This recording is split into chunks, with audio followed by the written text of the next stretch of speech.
નમસ્કાર, હું પ્રવીણ. નશાના નેટવર્ક પર આજે ચર્ચા કરીશું અને નશાના નેટવર્કમાં નશો કયો એ કદાચ છેલ્લા 2-3 મહિનામાં ગુજરાતમાં મોટા સમાચાર બનેલા જે તથ્યો છે તેના આધારે તમને અંદાજો આવી ગયો હશે. ડ્રગ્સ અને નશીલા પદાર્થો ચર્ચા ઘણી વખત થઈ, પણ સતત ડ્રગ્સ અને નશીલા પદાર્થો પકડાવાનું જે રેકેટ કે ઘટનાઓ છે, ગઈકાલે ખંભાળિયા સલાયા જે બંદર છે એ કનેક્શન નીકળ્યું, દેવભૂમિ દ્વારકા જિલ્લો. તો આટલા મોટા માત્રામાં ડ્રગ્સ પકડાઈ રહ્યું છે. સવાલ એ થઈ રહ્યો છે કે સૌરાષ્ટ્ર કચ્છનો દરિયાકાંઠો શું ડ્રગ્સ માફિયાઓ માટે કે ડ્રગ્સના નશાના કારોબાર માટે નવો ટ્રાન્ઝિટ પોઈન્ટ બની ગયો છે? કેમ કે કચ્છ અને સૌરાષ્ટ્રનો દરિયાકાંઠો ભૂતકાળમાં પણ તમે RDX હોય, નકલી નોટો હોય, તેના કારણે ચર્ચામાં રહ્યો છે.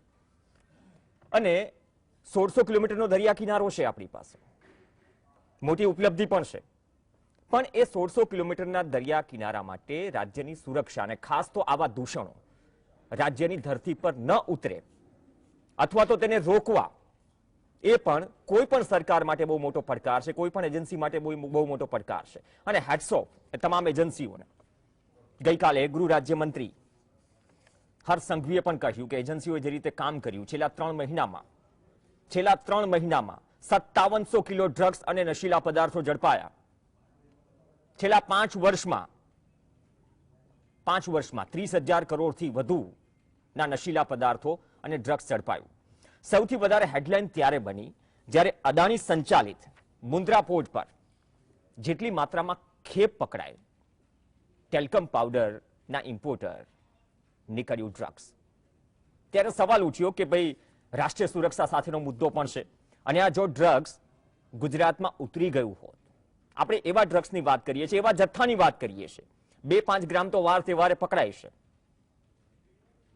જે બચી જાય છે અને જે યુવાનો સુધી પહોંચે છે. તો પ્રશ્ન એ થાય કે શું ડ્રગ્સની માંગ વધી છે? સુરક્ષામાં ચૂક નહીં કહું, પણ ચૂક એક રીતે એ રીતે પણ કહીશ, તેનું આગળ કારણ પણ વર્ણવીશ.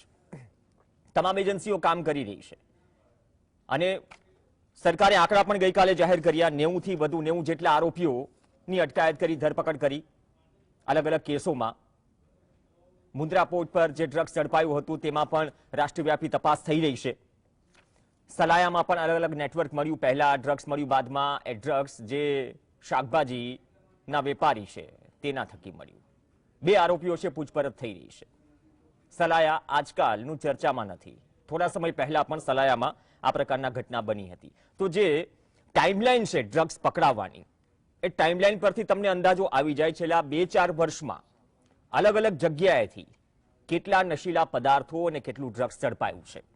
તો હવે ગંભીર સવાલ એ છે કે આ ડ્રગ્સના અચાનક ઘટનાઓ પકડાવાની વધી પકડાઈ રહ્યું છે. આપણી મોટી ઉપલબ્ધિ તમામ એજન્સીઓની, પણ કેમ વધી રહી છે આ પ્રકારની ઘટનાઓ?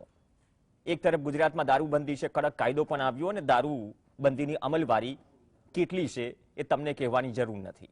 વિધાનસભાના આંકડા ફંફોડી લેશો તો અંદાજો આવી જશે કે દર વર્ષે કેટલો દારૂ પકડાય છે.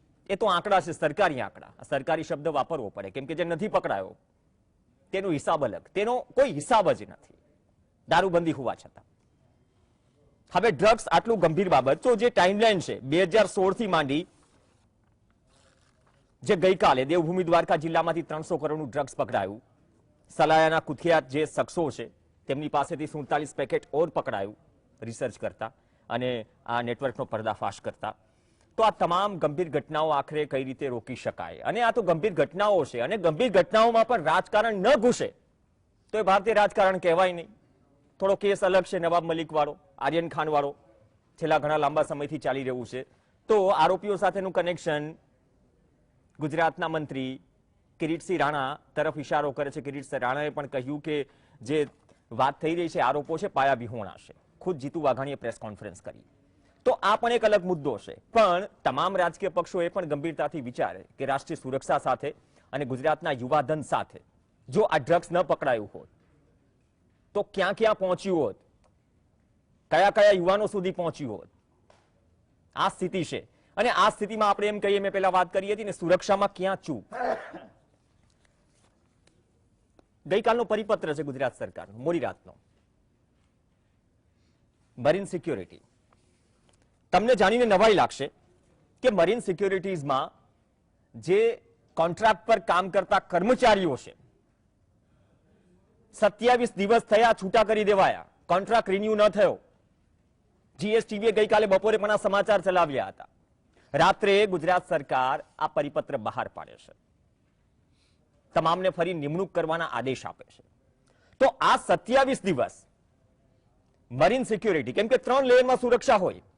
મરીન સિક્યોરિટી હોય અમુક નોટિકલ માઇલ સુધી, બાદમાં કોસ્ટ ગાર્ડ આવે, બાદમાં જે આંતરરાષ્ટ્રીય બોર્ડર સુધીની સુરક્ષા છે નેવી સંભાળે. તો આ 3 લેયરમાં એક લેયર એવું છે કે જે 27 દિવસથી પેટ્રોલિંગ જ નહોતું કરતું. તો આ કેવડી ચૂક, બહુ મોટી ચૂક. કેમ કે જે પ્રાથમિક માહિતી છે, મેં ઓખા બંદર પર, સલાયા બંદર પર એવા કોન્ટ્રાક્ટ કર્મીઓ સાથે પણ વાત કરી કે તેમના પ્રશ્નો શું છે. તો સાહેબ કહે છે કે મરીન પોલીસની 30 બોટો છે, 1600 કિલોમીટરના દરિયા કિનારાનો સ્પીડ બોટ પણ આપણે વસાવી છે બહુ સારી રીતે. તો પેટ્રોલિંગ થઈ રહ્યું છે. 12 મરીન પોલીસ સ્ટેશન છે, 11 બની રહ્યા છે એવા સમાચાર છે. બનશે ત્યારે એક્ઝિસ્ટ થશે. આમાં જાફરા, ઓખા, ભાવનગર બધું જ આવી જાય. હવે 27 દિવસથી મરીન સિક્યોરિટી સાથેનો જે એગ્રીમેન્ટ છે રિન્યુ ન થયો, મતલબ કે પેટ્રોલિંગ ન થયું. તો 27 દિવસમાં ઘટના કેટલી બની? ગઈકાલની ઘટનાનો ઉલ્લેખ પણ કરી લઈએ. સ્કૂલ બેગનો ઉપયોગ થયો હતો, અલગ અલગ ટ્રીક પણ છે.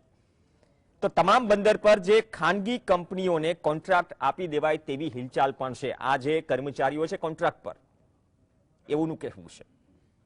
પણ 27 દિવસથી પેટ્રોલિંગ ન થયું કે કર્મચારીઓ ન હતા એ વાત સ્વીકારી રાત્રે સરકાર જાગી, પરિપત્ર કરી નાખ્યો. નામ પણ છે દેવભૂમિ દ્વારકાના સલાયા બંદરના પણ કેટલા મરીન સિક્યુરિટી કર્મચારીઓ છે તેના નામનો પણ ઉલ્લેખ છે. બહુ 4 પેજનો એ પરિપત્ર છે. હવે સ્પીડ બોટના કર્મચારીઓની ફરી નિમણૂક કરવા સરકાર આદેશ કરે છે. ગઈ રાત્રે 11 મહિનાનો કરારની મેં વાત કરી અને આઉટસોર્સ કરવાની કાર્યવાહી ચાલુ છે એવું કહેવું છે આ કર્મચારીઓનું.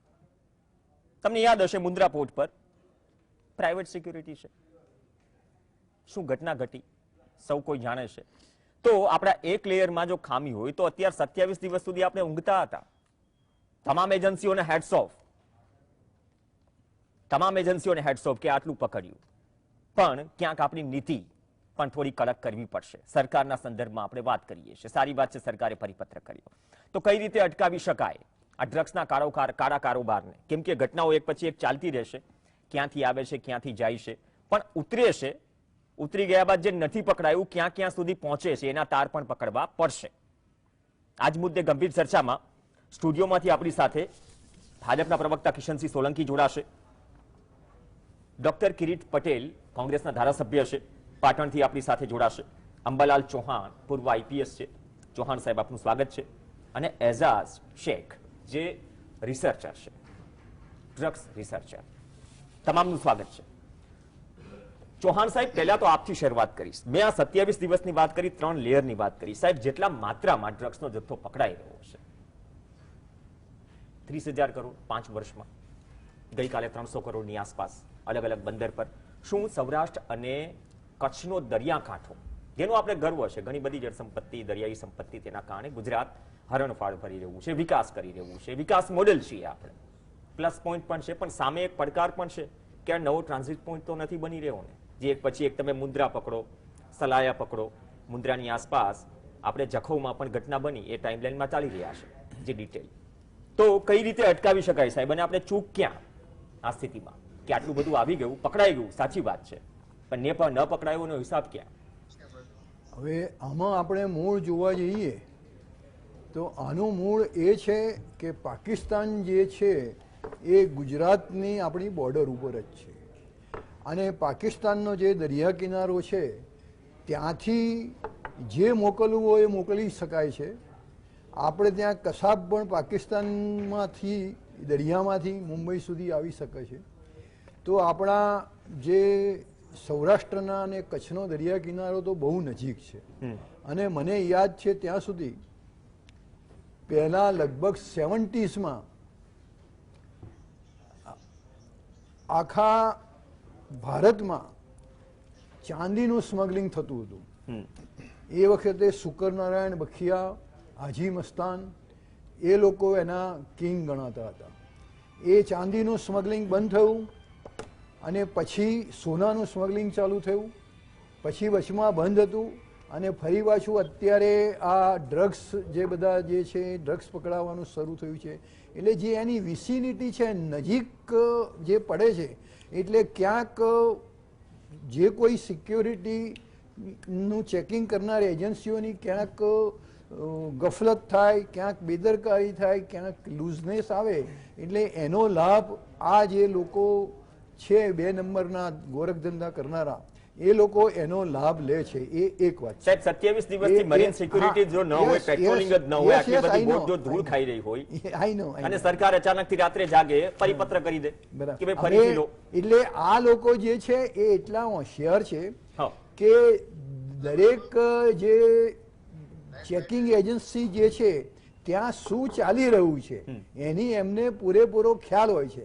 દાખલા તરીકે ભારતના પીએમ ગુજરાતમાં આવવાના હોય તો એ વખતે બધો જ મોટાભાગની પોલીસ એ પીએમના બંદોબસ્તમાં જે તે સ્થળે હોય, વલસાડ હોય કે સૌરાષ્ટ્રમાં હોય, તો બાકીના જે જિલ્લાઓ છે ત્યાં એકાએક દારૂની પ્રવૃત્તિઓ દાખલા તરીકે વધી જાય છે.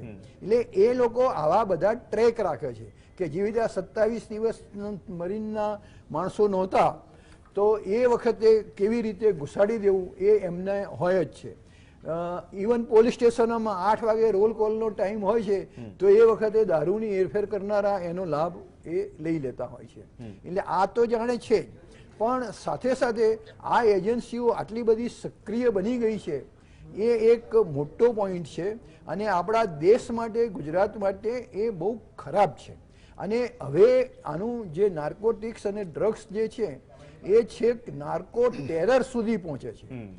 નાર્કો ટેરર શબ્દનો ખરેખર ઉપયોગ નાર્કોટિક્સ ડ્રગ્સ પ્લસ ટેરરિઝમ એ બેને કમ્બાઈન કરી અને નાર્કો ટેરર શબ્દ શરૂ થયો અને એની શરૂઆત લેટિન અમેરિકામાં બોલિવિયા, પેરુ, કોલંબિયા, નિકારાગુઆ આ જે બધા દેશો છે ત્યાં એ લોકો નાર્કોટિક્સનું પેદા કરતા હતા. ત્યાં હેરોઇન, કેનેબી એ બધાનું વધારે પડતું ચલણ હતું. અને આપણે ત્યાં નજીકમાં જોઈએ તો ગોલ્ડન ક્રેસેન્ટ, શેખ સાહેબ પછી આપણને સમજાવશે, અફઘાનિસ્તાન, પાકિસ્તાન અને મે બી ઈરાન, આઈ અન્ડરસ્ટેન્ડ. હા, એને ગોલ્ડન ક્રેસેન્ટ કહે છે. એટલે જે ચાંદ તારો છે એને અંગ્રેજીમાં ક્રેસેન્ટ કહે છે. એ અને સાઉથ એશિયામાં લાઓસ, વિયેટનામ અને એકાદ દેશ બીજો છે એને પણ ગોલ્ડન, મ્યાનમાર એ પણ એક એમાં સંડોવાયેલા છે. એટલે ત્યાંથી પણ નાર્કોટિક્સ અને ડ્રગ્સ આવે છે. અને કમનસીબે મેં જે પહેલી જે વાત કરી કે નાર્કો ટેરર એટલે પોલીસ અને જે એને આવા ખરાબ ધંધાને રોકનાર જે એજન્સીઓ હોય એની સામે બંદૂક, બોમ્બ એવું ચલાવવું અને પોલીસ વિભાગમાં ટેરર ઉત્પન્ન કરવો, પબ્લિકમાં ટેરર ઊભું કરવું, એ આ કોલંબિયા ને જે લેટિન અમેરિકાના મેં જે દેશો કયા ત્યાંથી શરૂ થયેલો આ શબ્દ છે. અને અમેરિકામાં વધુમાં વધુ એનું સેલિંગ થતું હતું. અને પર્ટિક્યુલરલી પ્રેસિડેન્ટ રીગનના ટાઈમમાં, એટલે પ્રેસિડેન્ટ રીગને આના ઉપર વધારે ધ્યાન આપ્યું અને કે ભાઈ આપણો દેશ બરબાદ થઈ રહ્યો છે. છતાં એમાં અમેરિકાને કોઈ ખાસ મોટી સફળતા મળી હોય એવું લાગતું નથી. અને હવે દુનિયાના બીજા દેશો, તમે જો ઇતિહાસમાં જાઓ, આપણે પોતે પણ ભારતમાં અફીણ, ચરસ, ગાંજો અને ઇવન હવે મહાશિવરાત્રી નજીક આવી રહી છે, માફ કરજો ભાજપવાળા અને હિન્દુ જે છે એ ભાંગ અને ચરસ ને એનું એ સેવન કરવાના છે ધર્મના નામે કે ભાઈ શંકર ભગવાન પણ ભાંગ પીતા હતા, લાઈક ધેટ. અને હા, આપનો વાંધો છે મને ખબર છે, પણ જે મુખ્ય પોઈન્ટ જે છે એ દેશનું યુવાધન જો આમાં ચરસ, ગાંજો અને એના જાત જાતના પ્રકાર છે, હેરોઇન છે, પછી LSD ની ગોળીઓ છે. અને જે અફઘાનિસ્તાન, પાકિસ્તાન અને જે NWFP જે એરિયા કે છે, નોર્થ વેસ્ટ ફ્રન્ટિયર એ પાકિસ્તાનનો જ એરિયા છે, ત્યાં જે ગાંજાનું, ચરસનું એ જે ઉત્પાદન થતું હોય છે નાર્કોટિક્સનું, ત્યાં જેની કિંમત 1 લાખ છે એની અમેરિકામાં એની કિંમત 1 કરોડ બની જાય છે. You just imagine. એટલે કેટલા બધા પૈસા એમાં છે. અને એ બધું જ એમાંથી ઉત્પન્ન થાય છે. એક જ વાત હજુ કહી દઉં. અને પોલિટિશિયનોને પોલિટિક્સના કામે, ચાહે ચૂંટણીનું કામ હોય, ચાહે એમના વિરોધીઓને ખતમ કરવાના કામ હોય, એમાં મોટા પૈસાઓની જરૂર પડે છે. અને એ પૈસાઓમાં આ હેરોઇનના જે અને ડ્રગ્સના જે વેપારીઓ કારોબારીઓ જે છે એ એમને સહાય કરે છે, બદલામાં એમને રક્ષણ મળે છે. અને આ આખું એક વિષ ચક્ર જે છે એમાં લગભગ આખી દુનિયા અત્યારે સંડોવાયેલી. એનો ભોગ એક રિપોર્ટ આપી દો ખાલી. સી વિષય પર પછી આવીશ. Good evening Pravinbhai. પણ જ્યારે મારી પાર્ટી અને સનાતન ધર્મને આ વસ્તુ સાથે સાંકળવાનો પ્રયત્ન થાય, ચર્ચા છે ડ્રગ્સ, ગાંજો અને ગાંજો અને વીડ. આપે જો સંશોધન, આપ બહુ રિસ્પેક્ટફુલ ઓફિસર છો ચૌહાણ સાહેબ, પણ જો આપે અભ્યાસ કર્યો હોય ગાંજાનો અને વીડનો, તો એ એક જ વસ્તુ છે કે જેની મોનોપોલી જાળવવા માટે દુનિયાભરમાં પ્રયાસો થયા છે. અને જેટલી પણ દવાઓ બને છે બધી દવાઓ એની જ બને છે. કાંઈ નહીં. સનાતન ધર્મમાં જે છેલ્લી પ્રાપ્તિ, જે પ્રાપ્તિ અને પ્રકાશ પ્રાપ્તિ છે, પ્રકાશ પ્રાપ્તિમાં છેલ્લા પ્રહર નહીં, સનાતન ધર્મ પર પ્રહાર થયો છે. તો મારે સ્પષ્ટતા સનાતન ધર્મમાં જો ઉપયોગ પકડાય છે, સમાચાર સાંભળીએ શેખ સાહેબ, કેટલી પેટર્ન બદલાય? તમે તો સતત આ પ્રકારની ઘટનાઓ જોતા આવો છો. ડ્રગ ના અલગ અલગ વિકલ્પ, આપણે મુદ્રાની વાત કરીએ, હમણાં હેરોઇન, ડ્રગ્સ, ટેલ્કમ પાવડરના ઇમ્પોર્ટર તરીકે, એક્સપોર્ટર તરીકે જે પકડાયું, શું માંગ વધી રહી છે? બીજી વાત, જે નથી પકડાયું ક્યાં ક્યાં પહોંચી રહ્યું છે? આપણે કદાચ અત્યારથી આઈડેન્ટિફાઈ નહીં કરીએ તો અંદર ખાને એટલું બધું વધી શકે, અથવા તો જે આપણને બહુ ગંભીર દેખાઈ રહ્યું છે આવનારું ભવિષ્ય. તો કેટલી સખ્તાઈ હજુ વર્તવાની જરૂર છે? એજન્સીઓ તો સખ્તાઈ વર્તી રહી છે, છતાં પણ ગુજરાતમાં આટલી મોટી ખેપ પકડાય, કેટલું ગંભીર ગુજરાત માટે? थैंक यू प्रवीण भाई. मैं आपके तीनों सवाल का एक एक करके जवाब देना चाहूँगा. पहला सवाल ये है कि ड्रग की क्या डिमांड बढ़ी है. हाँ. वो हमको पता करने के लिए 2 चीज़ें जानना बहुत ज़रूरी है. एक तो ये है कि जो ड्रग्स सीज हो रहे हैं ये कौन से ड्रग्स हैं, और दूसरा ये कि जो व्यसन मुक्ति केंद्र में जो युवान जा रहे हैं ड्रग एडिक्शन की ट्रीटमेंट लेने के लिए, वो कौन से ड्रग्स लेते हैं. तो जो ड्रग्स पकड़ा रहे हैं मोस्टली हेरोइन, देखिए आप 2016 से 2020 में 21 तक अभी तक जो पकड़ा है, सबसे बड़ा जो सीजर है वो हेरोइन का है, और एमडी ड्रग्स है और एम्फेटामिन्स है. ये ड्रग्स पकड़ाते हैं क्योंकि ये ड्रग्स का ट्रांसनेशनल ट्रैफिकिंग, ड्रग ट्रैफिकिंग चलता है.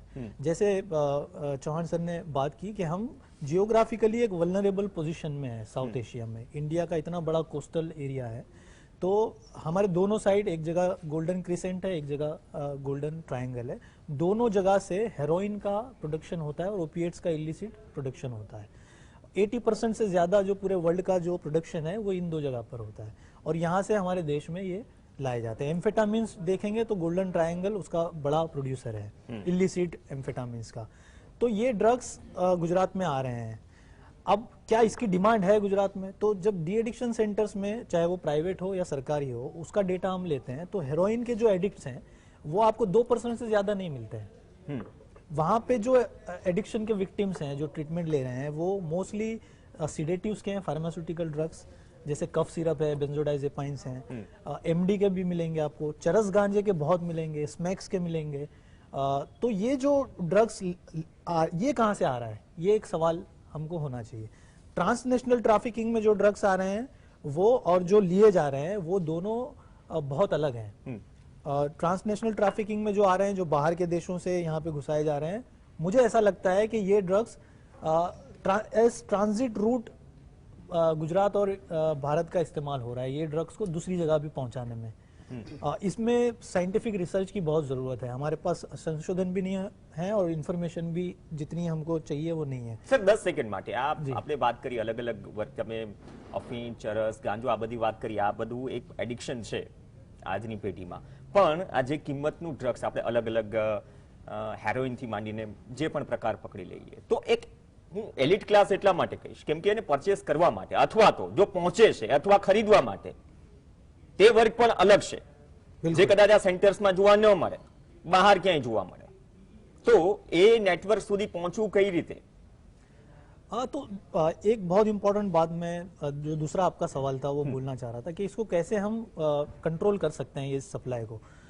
आप देखिए कि ये सप्लाई मैकेनिज्म में जो पकड़े तो वैसे पेडलर्स ही जाते हैं, बड़े माफिया तो आपके क्योंकि वो पोजेशन नहीं होता, कॉम्प्लिकेटेड है पूरा उसका जो CRPC है, तो छोटे जो पेडलर्स हैं जो पजेस करते हैं वो ही हाथ में आते हैं. उनका आप इतिहास देखेंगे 90% से ज्यादा वो पेडलर्स ऐसे होते हैं जो प्रोहिबिशन वाले जो मैकेनिज्म में पहले काम किए होते हैं या गैम्बलिंग से रिलेटेड कोई एक्टिविटी में वो काम किए, गुनाखोरी का इतिहास रहता है.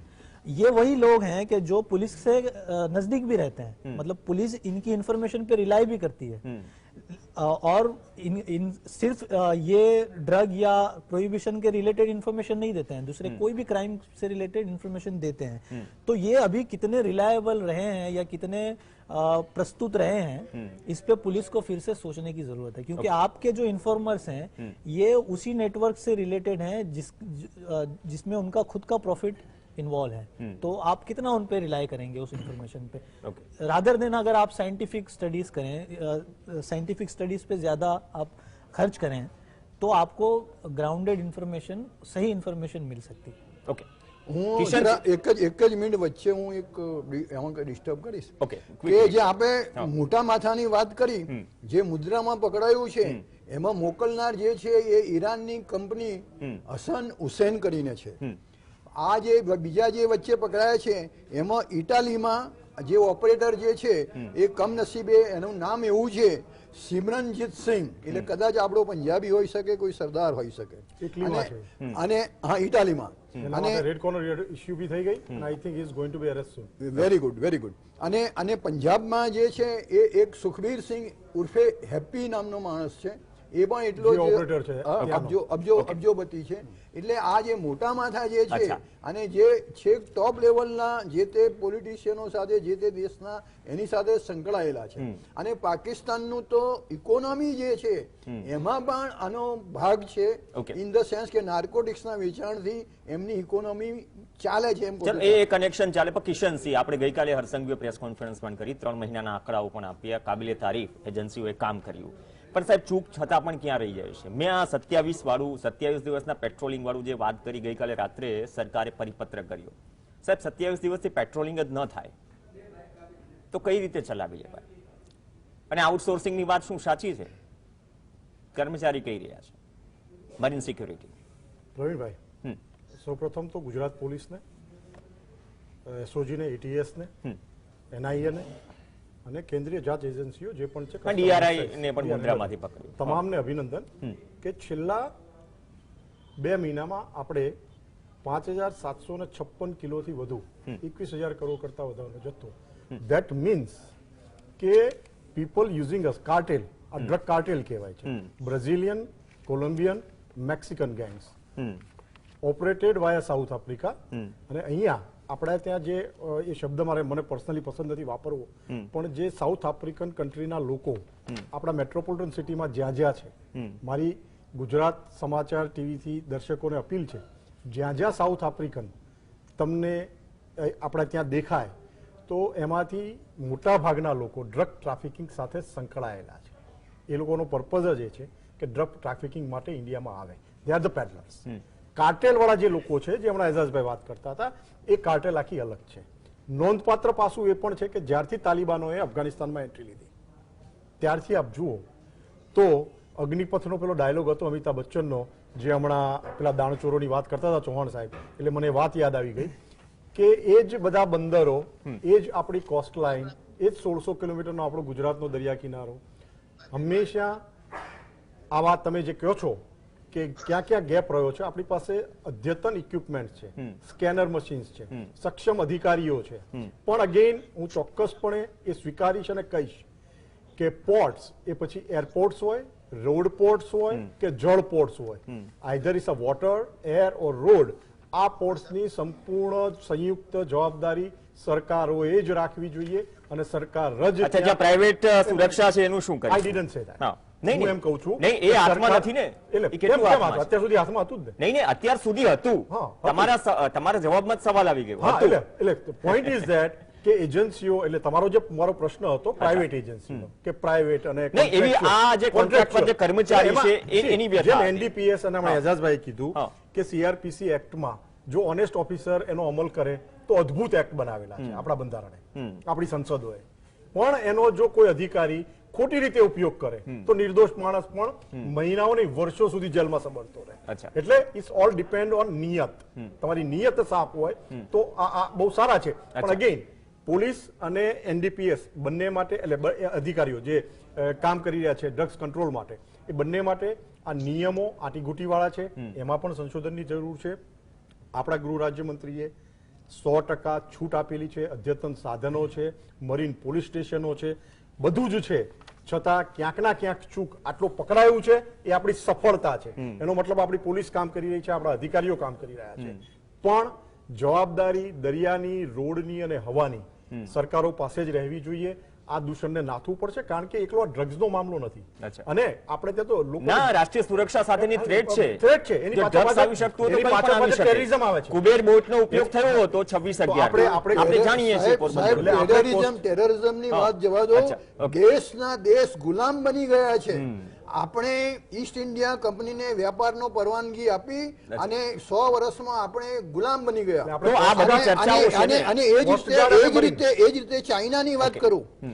ચાઇનામાં અફીણના પરવાનાના કારણે આખું ચાઇના ગુલામ બની ગયું. ત્યાં 2 ઓપિયમ વોર્સ થયેલા છે.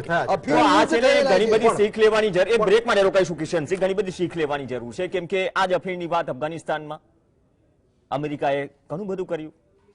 તેમાં એક મુદ્દો અફીણ પણ હતો.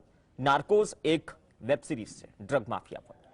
ઘણી બધી ડિટેલ જોવા મળી જશે. જે પડદા પાછળની આખી રમત છે અલગ છે, પણ જે પડદા પર દેખાઈ રહી છે. આપણે જાણીએ છીએ 2-4 ગ્રામમાં હાઈ પ્રોફાઇલ કેસ કોઈ અભિનેતાના પુત્રનો કેટલા દિવસથી ચર્ચાસ્પદ છે અને ચર્ચાઈ રહ્યો છે. હવે તો આખો રાજકીય અખાડો બની ગયો છે. પણ આવા કેસીસ રાજકીય અખાડો જ બને.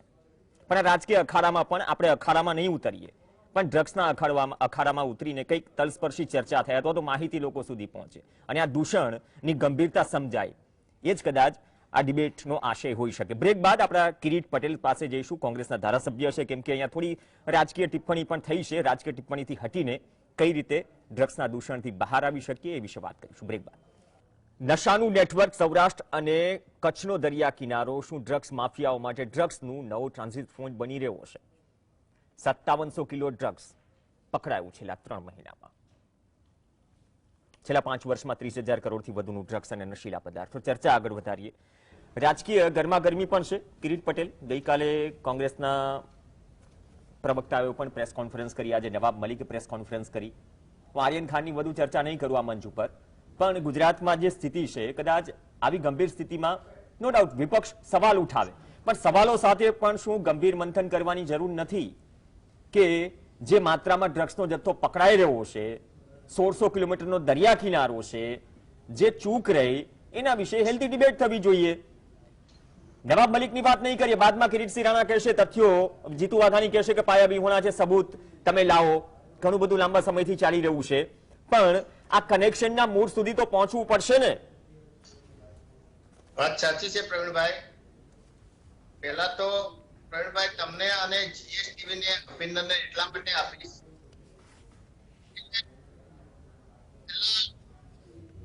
27 દિવસથી જે મરીન કરાર આધારિત ચાલતી હતી, એ કરાર આધારિત સિક્યોરિટી એ અમારા જીએસટીવી ના જે રિપોર્ટ રજૂ થયો, એ રિપોર્ટના આધારે એમને રિન્યુ કરવી પડી. હું સાંભળતો તો મારા સાથી મિત્રો કિશનસિંહભાઈ, અંબાલાલભાઈ અને જે રહીજાજભાઈ, રણભાઈ, આ જે વિષય છે બહુ ગંભીર વિષય છે. આની અંદર રાજકારણ ના હોવું જોઈએ. જ્યારે રાષ્ટ્રીય સુરક્ષાની વાત હોય, ગુજરાતની સુરક્ષાની વાત હોય, ગુજરાતના યુવાનોને આ ડ્રગ્સના રવાડે ચડાવવા માટેથી દૂર રાખવાની વાત હોય અને યુવાનોને આ બધા રવાડાથી દૂર રાખવાની વાત હોય અને યુવા ધન બચાવવાની વાત હોય, ત્યારે એની અંદર રાજકારણ ના હોવું જોઈએ. પરંતુ સૌથી મહત્વની વાત એ છે કે અત્યાર સુધી આપણે સાંભળતા હતા કે જે પિક્ચરની અંદર પણ જોયું છે, પિક્ચરની વાત થઈ તો જે આખા ઇન્ડિયાની અંદર જે ડ્રગ્સનું મુખ્ય સેન્ટર હતું એ બોમ્બે હતું. આપણે જે પિક્ચરની અંદર કે બોમ્બે થી ઘણા બધા ડ્રગ્સ અને બધા ડ્રગ્સ માફિયા બધા ડોન બોમ્બે ની અંદર વસતા હતા અને જે પણ ડ્રગ્સ પકડાતું હતું એ બોમ્બે થી પકડાતું હતું. પણ હવે આ ડ્રગ્સ એ બોમ્બે ની જગ્યાએ એનું સેન્ટર એ ગુજરાત બન્યું છે અને આપણા સૌના માટે પ્રવીણભાઈ આ બહુ ચિંતાનો વિષય છે. અને એનું મુખ્ય કારણ તમે જે પ્રમાણે કહ્યું એમ કે દેશની સિક્યોરિટી કે રાજ્યની સિક્યોરિટી એ કરાર આધારિત કર્મચારીઓ ઉપર ના હોવી જોઈએ. એના માટે મજબૂત સ્કિલ વાળા અને કાયમી કર્મચારીઓ હોવા જોઈએ. એમને પૂરતો પગાર મળવો જોઈએ, એમને પૂરતી સુવિધાઓ મળવી જોઈએ. મને લાગે છે કે ગુજરાતની આખા ભારતની અંદર ગુજરાત જ એક એવું રાજ્ય છે કે જેની અંદર 100 કિલોમીટરનો હોવા છતાં એના જે કર્મચારીઓ છે એ કરાર આધારિત હતા અને એ પણ 27 દિવસથી એમનો કરાર રિન્યુ કરવામાં નહોતો આવ્યો. અભિનંદન આપી તમને કે તમે આ જે રિપોર્ટ રજૂ કર્યો અને જ્યારે આપણો 1600 કિલોમીટરનો દરિયા કિનારો હોય પ્રવીણભાઈ, એની અંદર 1200 મરીન સ્ટેશન હોય અને આ માત્ર 65 જ કર્મચારીઓ કરાર આધારિત છે. આ બાબત ચલાવી શકાય નહીં.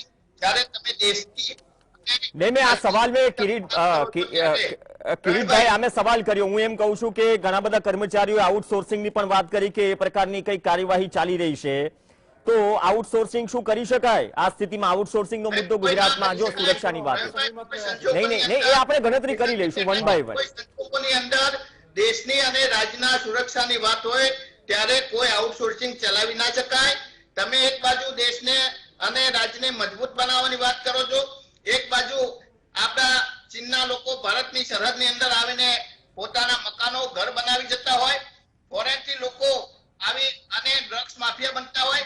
અને તમે વાત કરી કે કોઈ દિવસ આ જે બંદરો છે કોઈ પ્રાઇવેટ એજન્સીને ના આપવા જોઈએ. પ્રાઇવેટ જે કંપનીઓ છે એમનો હેતુ માત્ર ને માત્ર નફો કરવા માટેનો હોય છે. અને મહત્વની કે આટલું મોટું ડ્રગ્સ અદાણી પોર્ટ ઉપરથી પકડાયું.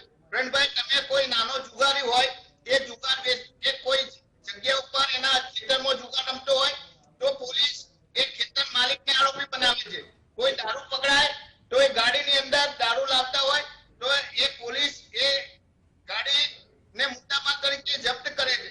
તો શું આટલું મોટું ચલો, સુરક્ષા સાથેનો મુદ્દો છે કિરીટભાઈ, આઉટસોર્સિંગનો મુદ્દો આવ્યો ને આ સવાલનો જવાબ લઈએ કિશનસિંહ પાસે. કિશનસિંહ, કોને કેટલા બનાવ્યા ચલો સામે છે, આપણે પછી ચીનમાં નહીં પડીએ. ચીન આજે મુદ્દો નથી, આપણે ગુજરાતના દરિયા કિનારાની વાત કરી લઈએ. શું આપના મતે આઉટસોર્સિંગ થવું જોઈએ? અને બીજી વાત કે મરીન સિક્યોરિટીમાં જે મહેકમ છે કે જે સ્ટાફ છે પૂરતો છે?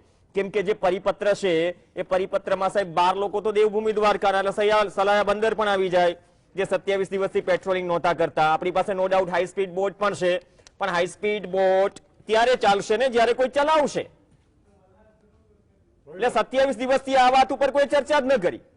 હા, આ એ જ ગુજરાત પોલીસ છે, આ એ જ મરીન કમાન્ડોસ છે. નહીં, સુરક્ષા એજન્સીઓ સામે કોઈ સવાલ નથી કિશનસિંહ. અહીંયા સાંભળો તો ખરા. હા, આ સુરક્ષા એજન્સીઓ સામે સવાલ નથી. કોસ્ટલ ગાર્ડ છે, હા, આ જ લોકો છે જેમણે 6 મહિના પહેલા આખી ઈરાનિયન બોટને બ્લાસ્ટ કરી નાખી હતી ભર સમુદ્રની વચ્ચે. જખો યાદ હોય તો આપના બનાવ. આ જ ભારતીય જનતા પાર્ટીની સરકાર છે જેના પછી મરીન પોલીસ સ્ટેશનોની સ્થાપના થઈ. દુનિયાના કોઈ પણ દેશ એમ કહેતો હોય કે અમારી સરહદો સલામત છે તો એ નરી જુઠ્ઠાણું છે. માનવ તસ્કરી થઈ શકતી હોય તો ડ્રગની તસ્કરી થાય જ. યસ, ચોક્કસપણે આપ કહો છો એ વાત સાથે સહમત કે આઉટસોર્સિંગ વાળો વિષય ચોક્કસપણે ધ્યાનમાં લેવા જેવો છે. જ્યાં દરિયાઈ સુરક્ષા હોય, હવાઈ સુરક્ષા હોય કે એરપોર્ટ સુરક્ષા હોય ત્યાં ચોક્કસપણે આ ધ્યાને લેવા જેવો મુદ્દો છે. એરપોર્ટ અને પોર્ટ ને બધું આજકાલ તો બહુ રાજકીય અખાડો બની ગયો છે. એ પોઈન્ટ ટુ બી નોટેડ. પણ વાઇસ વર્ષા આપણે એ પણ નોંધવું રહ્યું કે આપણે ટ્રાન્ઝિટ પોઈન્ટ તરીકે આપણે ગુજરાતમાં અત્યારે લોકોને એ ગંભીર વિષય છે. આપણે અને એજાઝભાઈએ સ્પષ્ટતા સાથે કીધું કે આપણા ત્યાં ગુજરાતમાં કોંગ્રેસ વાળા ગમે એટલી બુમરાણ બચાવે, ઉડતા પંજાબની જેમ અમારી સરખામણી કરીને ગુજરાતનું અપમાન કરવાનો પ્રયત્ન કરે, ઉડતા ગુજરાત, ઉર્જા ગુજરાત કરીને ગુજરાતીઓ અપમાન સહન નહીં કરે. ગુજરાતમાં એટલા કોઈ બંધાણીઓ નથી. જે છે એ નશાબંધી કેન્દ્રો દરેક જિલ્લામાં કાર્યરત છે અને ડ્રગ્સ છોડાવવા માટે પણ જેમ ઝેરને મારવા માટે ઝેર આપવું પડે, ડ્રગ્સ છોડાવવા માટે પણ ડ્રગ્સ જ આપવું પડે છે. એટલે આ વિષયો સંશોધન માગી લેતા વિષયો છે. અગેન એક વિષય પર આવું છું કે ડ્રગ્સ ગુજરાત એનું ટ્રાન્ઝિટ પોઈન્ટ ના બને એ જોવાની જવાબદારી સંયુક્ત રીતે સૌની છે. ખાસ કરી હ્યુમન રિસોર્સ, હ્યુમન ઇન્ટેલિજન્સ વધારવા પડશે. હ્યુમન ઇન્ટેલિજન્સ જ તમને પેડલર કાર્ટેલ સુધી પહોંચાડી શકશે. કિશનસિંહ, હું એ જ કહું છું ને, પકડાય છે તો પેડલર, આમાં મોટા માથાઓ નહીં પકડાય ને ટ્રાન્સિટ પોઈન્ટ બને નહીં. સાહેબ 3 મહિનાનો ઇતિહાસ તો એ કહે છે કે બની ગયા, ક્વેશ્ચન માર્ક લગાવવાની જરૂર છે. ફાસ્ટ પ્રવીણભાઈ, તમે ક્યારે સાંભળ્યું હતું કે જેવું 21,000 કરોડનું ડ્રગ પકડાયું, કસ્ટમ એક્સાઇઝ પાસેથી એટીએસ ભાઈ સીધી એનઆઈએ પાસે તપાસ જતી રહી ને. એટલે સરકાર ભયંકર સિરિયસ છે આ બાબતમાં. એમાં લૂપહોલ્સ આપના મતે શું દેખાયા? કોઈ પણ સરકાર મુદ્રા પોર્ટ પર લૂપહોલ્સ શું દેખાયા? આજે જે આપણે 27 દિવસની મરીન સિક્યુરિટીની જે આપણે વાત કરી રહ્યા છીએ, ત્યાં સુરક્ષા કોની છે? એટલા માટે ના, એ મુદ્દે પણ ચર્ચા કરવી પડશે. એટલા માટે હજુ પણ આપણે આઉટસોર્સિંગની જો ચર્ચા ચાલતી હોય, એ ચર્ચા ચોક્કસપણે એક જ વાત મારે કહેવાની છે કે જ્યારે આઉટસોર્સિંગની વાત છે ત્યારે ઇન્ટરનલ સિક્યોરિટી અને એક્સટર્નલ સિક્યોરિટી એ ક્યારેય આઉટસોર્સ થાય નહીં. અને આઉટસોર્સિંગ જ્યારે આવે છે ત્યારે મને લોર્ડ વેલેસ્લીની સબસિડિયરી એલાયન્સ, સહાયકારી યોજના, કે લશ્કર રાજાએ રાખવાનું, એનું બધું ભરણ પોષણ, એની જે કઈ ખર્ચ છે એ રાજા નવાબે ઉપાડવાનો, અને એના કમાન્ડર જે છે એ એને કમાન્ડ કરે એ અંગ્રેજ કમાન્ડર એને કમાન્ડિંગ કરે. એટલે એમાંથી જ આપણે ગુલામી વધતી ગઈ. લોર્ડ વેલેસ્લીની જ્યારે આ સબસિડિયરી એલાયન્સ સહાયકારી યોજના આવી, એના પછી દેશ ફટાફટ ગુલામ થઈ ગયો. સૌથી પહેલા સ્વીકારનાર મને લાગે છે નિઝામ હતા, પછી મરાઠાઓએ સ્વીકાર્યું, પછી બીજા રાજાઓએ સ્વીકાર્યું, અને આખો દેશ ગુલામ બની ગયો. ઓકે, શેખ સાહેબ, તમે કંઈક વચ્ચે કહેવા માંગતા હતા. આ જો માંગની વાત કરી કિશનસિંહે, પણ વસ્તુ એ છે ને સાહેબ, જેટલા માત્રામાં પકડાઈ રહ્યું છે, ટ્રાન્ઝિટ પોઈન્ટ બનશે કે નહીં એ મુદ્દો નથી. જેટલી માત્રામાં સાહેબ, એક 3,000 કિલો, અહીંયા 300 કરોડનું, સાહેબ 30,000 કરોડથી ઉપર જે કિંમત છે, જે માંગ છે, અથવા તો અહીંથી વાયા થઈ રહ્યું છે. અને બીજી વાત, ત્યાંથી ધરતી પર ઉતરી ગયો, આ તો પકડાયું એ છે. હું દરેક વખતે કહું છું કે પકડાયો એ સામાન છે. જો આટલી માત્રામાં પકડાતો હોય તો કદાચ જે નીકળી ગયો ये कितनी तबाही सर्दी मैं वही बात कर रहा था. मेरे स्टेटमेंट का शायद कुछ गलत मतलब ये निकाला गया. मैंने कभी ये नहीं कहा कि गुजरात में ड्रग का नशा बढ़ा नहीं है. बहुत चिंताजनक स्थिति है और बहुत बड़ा है. लेकिन ये जो ड्रग्स पकड़ा रहे हैं, ये ड्रग्स का जो कंजम्पशन है ये इतना नहीं है. ये मैं अपना पॉइंट रख रहा था. मैं ये बोल रहा था कि चाहे प्राइवेट डी एडिक्शन सेंटर्स हैं या साइकियाट्रिक क्लिनिक्स हैं या फिर गवर्नमेंट के जो सेंटर्स हैं, वहां पे जो एडिक्शन की ट्रीटमेंट लेने जो युवा आ रहा है, उसमें से 2% ही हेरोइन का एडिक्शन विक्टिम है. लेकिन मेजोरिटी जो है वो सिडेटिव्स का है. 2019 में जो एम्स का रिपोर्ट था, 2019 में जो एम्स का और फार्मास्यूटिकल इंडस्ट्री का जो व्याप बढ़ा है गुजरात में, तो उसका कुछ नेगेटिव इम्पैक्ट हुआ है. ये हमको एक्सेप्ट करना पड़ेगा. अगर 7 लाख लोग, एम्स ने अपने स्टडी में कहा है कि 7 लाख गुजरात में लोग ऐसे हैं जो सिडेटिव्स का यूज कर रहे हैं नॉन प्रिस्क्राइब. मतलब के जो बेंजोडाइजेपाइंस हैं, कफ सिरप है, अल्प्राजोलाम है, ये लेने वाला वर्ग बहुत बड़ा है युवाओं में. दूसरा के गांजा और चरस, ये तो बाहर से नहीं आ रहा है, ये उड़ीसा से आ रहा है. गुजरात में कई जगह पर ये इसका कल्टीवेशन हो रहा है. अच्छा, दूसरा के जो स्ट्रीट पेडलिंग है, स्ट्रीट में जो ड्रग्स बिक रहा है, जो युवान ले रहे हैं, उसमें पुलिस केस नहीं करती गुजरात में. आपको ये जानकर हैरानी होगी कि गुजरात में पुलिस में एक मेंटालिटी है कि इसका जो सीआरपीसी है, क्रिमिनल प्रोसीजर है पूरा एनडीपीएस का, ये बहुत स्ट्रिंजेंट है. स्ट्रिंजेंट होने की वजह, क्योंकि स्ट्रिंजेंट उसमें सजा है, प्रावधान है, प्रोविजंस हैं, उसकी वजह से पुलिस बहुत क्वालिटी केस करना चाहती है. सिर्फ वो भी NCB, narcotics control bureau. Police का ये बहुत अपना स्पेशलाइज एरिया नहीं है. हर पुलिस स्टेशन में कुछ लोग ऐसे, कुछ ऑफिसर्स ऐसे होने चाहिए कि जिसको एनसीबी का जो क्रिमिनल प्रोसीजर है उसमें एक्सपर्टीज हो उनकी. लेकिन वो भी नहीं है. उसकी वजह से क्या होता है कि कई बार पुलिस लेके भी आती है कुछ सीज करके छोटे क्वांटिटी या ऐसे सॉफ्ट ड्रग्स, लेकिन क्योंकि उनको इसके कॉम्प्लेक्सिटी में नहीं पड़ना, इसलिए केस नहीं करता है. प्रोहिबिशन में केस होते हैं मोस्टली. और दूसरा कि प्रोहिबिशन का बर्डन इतना ज्यादा है, हर साल गुजरात में 2 लाख के करीब केस होते हैं. तो वो बर्डन इतना ज्यादा है कि पुलिस एनडीपीएस में और ड्रग के केसेस में केस रजिस्टर नहीं करती है. ये फैक्ट है. अच्छा. आप 2016 में देखेंगे, 2016-17 तक 80-90 केस होते थे गुजरात में, जबकि पंजाब में 12,000 केस, यूपी में 10,000 केस, और सीजर गुजरात के जितना ही है वहां भी, अगर आप देखेंगे. और पिछले 3-4 साल में तो गुजरात में सीजर पूरे मतलब जो ये वाला जो सीजर है 21,000 करोड़ का जो हेरोइन, ये तो पूरे वर्ल्ड का सबसे बड़ा सीजर है नार्कोटिक का। तो इतना बड़ा अगर सीजर हो रहा है, इसका मतलब कि એશિયામાં વર્લ્ડમાં હેડલાઇન બની। हाँ, इसका मतलब कि कुछ that means our police works. नहीं नहीं, એ વાત એજન્સીઓ સામે કોઈ સવાલ જ નથી। કિશનસિંહ, જો એક મુદ્દો છે કિશનસિંહ, એક મુદ્દો એ પણ છે કે કન્ટેનર હોય તો એટલું ઊંડાણપૂર્વક તપાસ પણ ન થાય। એક છોડો એ બેનિફિટ ઓફ ડાઉટ પણ છે। ઘણી વખત એ સ્થિતિ હોય કે આટલી બધી વસ્તુ કેમ ચૂકાઈ જાય, નામે લોકો ઘુસાડી દેતા હોય, બરાબર છે। આટલા મોટા આ ચાઇનીઝ કોરોના વુહાન વાયરસ પછી આટલી મોટી માત્રામાં મુંદ્રા પછી આપણને એક અહેસાસ તો થયો ને સિરિયસ થ્રેટ છે આ પ્રકારની ઘટનાઓ। 100% આઉટસોર્સિંગના જો ભ્રમમાં હોઈએ આપણે, બહુ ગંભીરતાથી લેવામાં આવ્યું प्रवीण છે। भाई, सप्लाई के जो इंटेंशंस हैं उनको भी हमको समझना पड़ेगा। देखिए, दो सप्लायर्स के जो इंटेंशंस होते हैं वो दो तरह के होते हैं। एक ऐसे सप्लायर्स होते हैं जिनका इकोनॉमिक इंटरेस्ट होता है, जो उसमें से कुछ प्रॉफिट निकालना चाहते हैं। पेडलर्स से लेके बड़े ड्रग माफियाज तक मेजोरिटी इस तरह के सप्लायर्स की होती है। लेकिन एक दूसरे तरह के सप्लायर्स होते हैं कि जिनका इंटेंशन होता है कि देशों में कुछ ऐसी मिसचीफ करना है ना, स्टेट को डिस्टेबलाइज करना। तो ये जो ट्रांसनेशनल जो ट्रैफिकिंग है हेरोइन का और एम्फेटामिन्स का स्पेशली, इसका जो इंटेंशन होता है वो ये होता है कि ये कैसे भी स्टेट को डिस्टेबलाइज करे। लेकिन हमारा जो यूथ है जो ड्रग की जाल में फंसा हुआ है, वो सिर्फ ये ड्रग की जाल नहीं है, वो ये वाली भी जाल है कि जो प्रॉफिट के लिए पेडलिंग से लेके जो इंटरस्टेट ट्रैफिकिंग हो रहा है, जो माल आपको हिमाचल से आ रहा है, શોર્ટકટ માં વધુ પૈસા કમાવાની જે બાબત છે, એમાં એવું છે એજાજભાઈ જે કહી રહ્યા છે એ હકીકત છે, પણ એની સાથે સાથે આપણે કિશનસિંહ ભાઈએ પણ જે કહ્યું કે એફોર્ડેબલ, આજે જે લોકો એક 5 રૂપિયાની 10 રૂપિયાની કોથળી પીએ છે, તમે જો એને એફોર્ડ કરી શકે એમ એ પોતે માનશે કે મને એફોર્ડ થઈ શકે છે, તો એ બ્લેક લેબલ પણ પીશે। એટલે આપણે ત્યાં અને પૂરી દુનિયામાં હેરોઇનનું કન્ઝમ્પશન સૌથી વધારે અમેરિકામાં શા માટે છે? કારણ કે it is one of the richest country in the world, એટલે એ ત્યાં છે। એટલે એવું નથી કે હું બીડી પીવું છું એટલે હું સિગરેટ નથી પીતો, એવું નથી, અથવા મને નથી ગમતી એવું નથી। On the contrary I would like it, પણ કારણ કે હું એફોર્ડ નથી કરી શકતો। ચૌહાણ સાહેબ, પણ આમાં એવું છે એટલે હમણાં જે તમે યાદ કરાવ્યું જૂના જમાનાના એ ચાંદીની દાણચોરી ને સોનાની દાણચોરી, એમાં આપણા ગુજરાતના શહેરો પણ જે તે શાસનમાં માફિયાઓના નામે ગુંડાઓના નામે ઓળખાતા હતા। અમે આખી પ્રથા દૂર કરી દીધી, શહેરો આખા માફિયાઓના નામે ઓળખાતા હતા। કિરીટભાઈ એમાં વધારે પ્રકાશ પાડશે કે કયા કયા માફિયાઓના નામે શહેરો બધા ઓળખાતા હતા।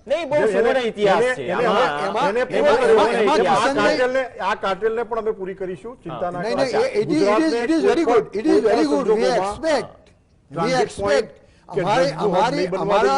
દેશમાં ગમે તે સરકાર ગંભીર છે, અમારા દેશમાં ગમે તે સરકાર આજ સુધી સાંભળી એવી કાર્યવાહી જોવા મળશે। હું આપને એ કહું છું કે એમાં one don is being replaced by another don. System બદલાય, એક સિસ્ટમ બદલાય। દેશમાં ગમે તે ગવર્નમેન્ટ હોય પણ એ દેશ સારી રીતે ચાલવો જોઈએ। ઓકે, ચલો કિરીટ પટેલ, કેમ કે નેશનલ થ્રેટ અને નેશનલ સિક્યુરિટી સૌથી ઉપર હોય, કોઈ તેનાથી મોટું નથી। કિરીટ પટેલ, આપણે દરિયાની જ વાત કરીએ છીએ, આટલા ગંભીર મુદ્દામાં ખાલી અંગૂઠો અડાડીને ચેક કરીએ પાણી ઠંડુ છે કે ગરમ છે, ગોઠંડુ પાણીમાં ઉતરવું તો પડશે ને। સરકાર કોઈની પણ હોય, જો રાષ્ટ્રીય સુરક્ષા સાથે રાજ્યની સુરક્ષા સાથે જોડાયેલો મુદ્દો છે, આપણી યુવા પેઢી ને જે રીતે ખોખલી કરવા માટેના પ્લાન હોય કે કોઈ પણ પ્લાન હોય, અથવા તો શોર્ટકટ મની, અથવા તો સ્ટેબલ ન રહેવા દેવા માટે કોઈ રાજ્યને કે કોઈ સરકારોને, તો આ સ્થિતિ છે, જવાબદારી તો સરકારની છે। સંપૂર્ણ રીતે સરકાર કાર્યવાહી પણ કરી રહી છે। વધુ સારી રીતે ગોઠંડુ પાણીમાં કઈ રીતે ઉતરી શકાય, ભૂતકાળના ઘણા દાખલાઓ છે। પ્રવીણભાઈ, તમારી વાત 100% સાચી છે, પરંતુ જ્યારે આટલી સરસ ચર્ચા ચાલતી હોય દેશની અને રાજ્યની સુરક્ષાની વાત હોય, ત્યારે કિશનસિંહભાઈ જે જૂની વાતો દર વખતે યાદ કરાવે છે। કિશનસિંહભાઈ, તમે છેલ્લા 25 વર્ષથી અત્યારે ગુજરાતની પરિસ્થિતિ જુઓ। પહેલા મેં અગાઉ પણ કહ્યું કે પહેલા જે પ્રમાણે બોમ્બે ને અને મુંબઈ એ આ દાણચોરીનું કેન્દ્ર હતું, એ રીતે હવે ગુજરાત બની રહ્યું છે। આપણા સૌના માટે એક ચિંતાનો વિષય છે। અને એનું મુખ્ય કારણ મેં કહ્યું એમ, અને એજાજભાઈએ પણ કહ્યું કે જે આપણા સીઆરપીસીમાં, આઈપીસીમાં અને જે ઇન્વેસ્ટિગેશનની અંદર જે ખામીઓ રહી ગઈ છે પ્રવીણભાઈ, એના લીધે આ લોકો ઘણીવાર છૂટી જતા હોય છે, અને જે મેઇન મુખ્ય માથા હોય એ મુખ્ય માથા પકડાતા નથી, અને જે ફોલ્ડર કહી શકાય છે, જે સામાન્ય નોકરી કરતા હોય કે એમના પરિવાર માટે કે ગરીબીના લીધે જે લોકો આ ટ્રાન્સપોર્ટિંગ કરતા હોય એવા લોકો પકડાય છે. અને મેં વિધાનસભાની અંદર પણ પ્રવીણભાઈ કહ્યું હતું કે જો તમારે સાચું ઇન્વેસ્ટિગેશન કરવું હોય તો તમારી જે સિક્યુરિટી એજન્સી છે એ સિક્યુરિટી એજન્સી અલગ હોવી જોઈએ જે ધરપકડ કરે છે, પણ એની જે ઇન્વેસ્ટિગેશન એજન્સી છે એ ઇન્વેસ્ટિગેશન જે મહેસાજભાઈએ કહ્યું એમ અને જે સાહેબે કહ્યું એમ કે ઇન્વેસ્ટિગેશન એજન્સી એવી હોવી જોઈએ કે એ પૂરતી તાલીમબદ્ધ હોય. તમે કહ્યું કે આપણી જોડે બોટો છે, પણ બોટ શું કરવાની? તમને કોઈ કિશનસિંહભાઈને કોઈ એક હવાઈ જહાજ આપી દે કે ભાઈ તમે આપણે 4 જણામાંથી કોઈ ચલાવો, શું કરવાનું? હવાઈ જહાજનો કોઈ મિનિંગ નથી. એ રીતે કે જે આ ઇન્વેસ્ટિગેશન એજન્સીઓ છે એ પૂરતી ટ્રેનિંગ વાળી હોવી જોઈએ. અને કોઈ દિવસ, ફરીથી હું કહું છું પ્રવીણભાઈ, કે કોઈ દિવસ સરકારે બહુ ગંભીરતાથી વિચારવાની જરૂર છે. અને તમારા જીએસટીવીના મીડિયાના માધ્યમથી હું સરકારને પણ વિનંતી કરું છું કે કોઈ પણ દિવસ જે આ દેશની અને રાજ્યની સુરક્ષા કરતી હોય એ સુરક્ષા એજન્સી આઉટસોર્સિંગ ના હોવી જોઈએ, કરાર આધારિત ના હોવી જોઈએ. અને જે રીતે અદાણીને આ બંદરો પ્રાઇવેટ કંપનીઓને જે આ બંદરો જેના ઉપર દેશની અને રાજ્યની સુરક્ષાનો આધાર રહેલો છે એવા બંદરો એમને ના સોંપવા જોઈએ. અદાણીની વાત કહી કે અદાણીની અંદર કોઈ કોસ્ટલ ગાર્ડ નથી, સિક્યુરિટી ગાર્ડ નથી કે કોઈ મરીન એજન્સી નથી. ને પ્રાઇવેટ છે ને? નહીં. થોડી પ્રક્રિયા થોડી કિરીટ પટેલ થોડું કન્ફ્યુઝન થઈ જશે. નહીં કોઈ મારી વાત સાંભળો, સીધી રીતે પ્રાઇવેટ એજન્સી છે કઈ રીતે હોઈ શકે પ્રવીણભાઈ? આ બહુ ચર્ચાનો વિષય છે. જ્યારે દેશની અદાણી માત્ર ઓપરેટર છે. અચ્છા, જસ્ટ ઓપરેટર. તમે તપાસ કરો કે અદાણીની પોર્ટ ઉપર જે એજન્સી છે એ પ્રાઇવેટ સિક્યુરિટી એજન્સી છે, અદાણીની છે. એના ઉપર રાજ્ય સરકારનો કોઈ અંકુશ નથી. તમે બહાર આવો એટલે જે કોસ્ટલ ગાર્ડ અહીંયા 3 સાહેબ બેઠા છે, પૂછો આપ એમને. ઓકે કિશનસિંહ, આવું છું કિરીટભાઈ, આવું છું. કસ્ટમરને એક્સરસાઇઝ કિશનસિંહ, આવી કોઈ ખાનગી કંપનીઓને ભલે તમે બંદરો જવાબ લઈ લો, વેચી દો, એરપોર્ટ વેચી દો, પણ તમે દેશની અને રાજ્યની સુરક્ષા જવાબ આપો. કિશનસિંહ 1 મિનિટ, જવાબ, સમયનો અભાવ છે. કિશનસિંહ, નહીં આમાં તો સુરક્ષા તો પેલી વાત તો ક્લિયર થઈ ને કે પ્રાઇવેટ એજન્સી છે જે આપણે આઉટસોર્સિંગ ની વાત ચાલી રહી છે. મુન્દ્રા પર્ટિક્યુલર મિસ્ટર અદાણી આપણા ગુજરાતનું ગૌરવ છે. પર્ટિક્યુલર નામનો ઉલ્લેખ સાથે કરવું વાત ખોટી છે. Again I said A operator છે. બાકી સુરક્ષાની જવાબદારી કેન્દ્ર સરકાર, રાજ્ય સરકારની છે. બિલકુલ અમે ના નથી પાડતા, અમારી જવાબદારી. અને મરીન સિક્યુરિટી પણ કેન્દ્ર સરકારની જવાબદારીમાં. અચ્છા, મરીન સિક્યુરિટી કેન્દ્ર સરકારની જવાબદારી. મરીન હંમેશા દરિયા કિનારો જે છે કેન્દ્ર સરકારની તો જવાબદારી. આપણે બાકી બધા જખો, ઓખા, દેવભૂમિ, દ્વારકા જે પેટ્રોલિંગ કરે છે સાથે ચરસ આવતું હતું કે નહોતું આવતું? ને સફરજન કાશ્મીર ને બોલો ને સાહેબ, ગુજરાતની વાત કરો ને. આવતું હતું ને કાશ્મીર સફરજનની સાથે. મને કહો કે જે પેટ્રોલિંગ કરે છે બોટો થકી, જે 27 દિવસથી પેટ્રોલિંગ કરતા એ આઉટસોર્સિંગ નો હતું સાહેબ. 11 મહિનાના કરાર ઉપર અત્યારે ગુજરાત પોલીસને આપી એટલા અભિનંદન ઓછા છે. યોગ્ય સમયે યોગ્ય ટાઈમે આપણે આ દૂષણને નાથવામાં, પકડવામાં સફળ રહ્યા છીએ. ગુજરાતમાં જે પણ ગુજરાતમાં નશાખોરીનો આંકડો છે એને પણ નાથીશું. ગુજરાતને ટ્રાન્ઝિટ પોઈન્ટ નહીં બનવા દઈએ, આખા ભારતને નહીં બનવા દઈએ. સુરક્ષા એ પ્રાથમિકતા રહેશે કોઈ પણ રાજ્ય સરકાર કે કેન્દ્ર. બહુ સારી વાત કરી, સુરક્ષા પ્રાથમિકતા. આ 3 વસ્તુમાં વહેંચાયેલો વિષય છે. એક, જે લોકો આપણો ટ્રાન્ઝિટ પોઈન્ટ તરીકે ઉપયોગ કરી રહ્યા છે, ડ્રગ્સની અવેરનેસ. આ બહુ એક મહત્વનો મુદ્દો છે કે ડ્રગની અવેરનેસ ફ્રોમ ધ સ્કૂલિંગ જે થવું જોઈએ. આપણે એનો પ્રચાર ના થાય એના માટે અત્યાર સુધી બચતા હતા કે ડ્રગ્સનો પ્રચાર ના થાય, આપણે રિવર્સ વિચારતા હતા. પણ I think now it's a time કે એજ્યુકેશનિસ્ટોએ, અને ખાસ કરીને તમને પત્રકાર મિત્રોને વિનંતી કરું છું, જ્યારે કિરીટભાઈ બોલ્યા છે, ઇન્વેસ્ટિગેટિવ જર્નલિઝમ પણ થવું જોઈએ. જ્યારે આટલો મોટો જથ્થો પકડાયો છે, એના ઉપર ઇન્વેસ્ટિગેશન જર્નલિઝમ પણ થવું જોઈએ. એના ઉપર કોઈ વાત કરે, કોણે મંગાવ્યો, તો શું સ્થિતિ થાય છે, એ મેડિકલ માફિયાઓની જવાબદારી, એ મેડિકલ માફિયાઓની પણ તપાસ થવી જોઈએ. એ ફાર્માસ્યુટિકલોની પણ તપાસ થવી જોઈએ. જે લોકો ડ્રગનો શેખ સાહેબ 40 સેકન્ડ મૂળમાં ઉતરવાની વાત કરી કિશનસિંહે. જી, તો ત્રણેય આસ્પેક્ટ ઉપર કામ કરવું પડશે. હા, પણ મૂળમાં થોડીક મર્યાદાઓ પણ છે ને, તમે જે ઘણી બધી વર્ણવી એને તો પેલા દૂર કરવી પડશે ને. જી જી. તો જે કિશનસિંહ સાહેબે વાત કરી કે આપણે જે અવેરનેસ ઉપર કામ કરવાનું છે અને ડ્રગના દૂષણને ગુજરાતને મુક્ત કરવાનું છે ડ્રગના દૂષણમાંથી, તો આ ખાલી એન્ફોર્સમેન્ટથી નહીં થાય અને ખાલી વિલ પાવરથી નહીં થાય. આમાં સાયન્ટિફિક રીતે વેલ પ્લાનિંગ અને વેલ ડિઝાઇન તમારે પ્રોગ્રામ બનાવીને આ કામ કરવું પડશે અને એમાં રોડમેપ તૈયાર કરવું પડશે. અને એમાં 3 આસ્પેક્ટ છે. એક તો એન્ફોર્સમેન્ટ છે કે આપ સપ્લાય કંટ્રોલ કરશો, પણ જે યુવાનો લઈ રહ્યા છે કે જે એટ્રેક્ટ થયા છે ડ્રગ તરફ, તો હા, એટલે એમના માટે આપે એવું કીધું કે બધા ડિસ્ટ્રિક્ટમાં ડી એડિક્શન સેન્ટરો છે, જે ખોટી વાત છે. આખા ગુજરાતમાં ફક્ત 8 ડી એડિક્શન સેન્ટર ચાલી રહ્યા છે 5 જિલ્લાઓમાં. 33 જિલ્લાઓમાંથી 28 જિલ્લાઓમાં સેન્ટર જ નથી. જે મોસ્ટ અફેક્ટેડ જિલ્લાઓ છે, પંચમહાલ જેવા, ત્યાં સેન્ટર નથી. એ લોકો અમદાવાદ આવે છે અને જગ્યા અમુક વખત નથી મળતી એમને.